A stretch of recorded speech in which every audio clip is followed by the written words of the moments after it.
वंदे मातरम पर कई बार सवाल उठाए जाते रहे हैं एक्चुअली। तो इसके लिए भारतीय जनता पार्टी ने ये तय किया है कि डिस्कशन नहीं है एक्चुअली, वो उसके लिए उसके बारे में बताया जाए कि वंदे मातरम बेसिकली क्या है हमारे देश के लिए। हमारे देश की वो संस्कृति है, गर्व है, गौरव है, इतिहास है हमारे देश का वो। तो इसलिए भारतीय जनता पार्टी ने ये तय किया है कि उसके बारे में बताया जाए, सबको पता होना चाहिए उस पर कि वंदे मातरम क्या है। सर, प्रधानमंत्री नरेंद्र मोदी ने कहा था कि कांग्रेस पार्टी जवाहरलाल नेहरू ने जानकर उसमें से 4 जो इम्पोर्टेंट स्टैंडर्ड्स थे उनको हटाया और जिसकी वजह से पार्टीशन के बीच जो है वो देश में बोए गए थे। हाँ, ये एक बार हुआ था जिसमें जवाहरलाल नेहरू भी थे और 2-1 लोग और थे। उन्होंने वो पैराग्राफ्स उसमें से निकाल दिए थे जिनमें देवी देवताओं की बात की गई थी। यस सर, आपने कहा है कि मदरसों में सीसीटीवी होनी चाहिए भारत के, क्या वजह है इसके पीछे, क्या सोच है?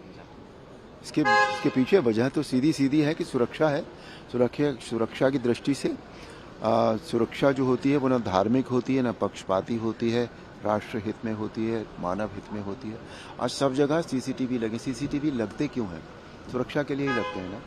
तो स्कूलों में है, इंस्टीट्यूशंस में है, मंदिरों में है, गिरजाघरों में है, तो मस्जिदों में क्यों नहीं होने चाहिए या मदरसों में क्यों नहीं होनी चाहिए? उन्हें भी सुरक्षा की ज़रूरत है। और इतने लोग वहाँ जाते हैं, सामुदायिक जगहें हैं वो।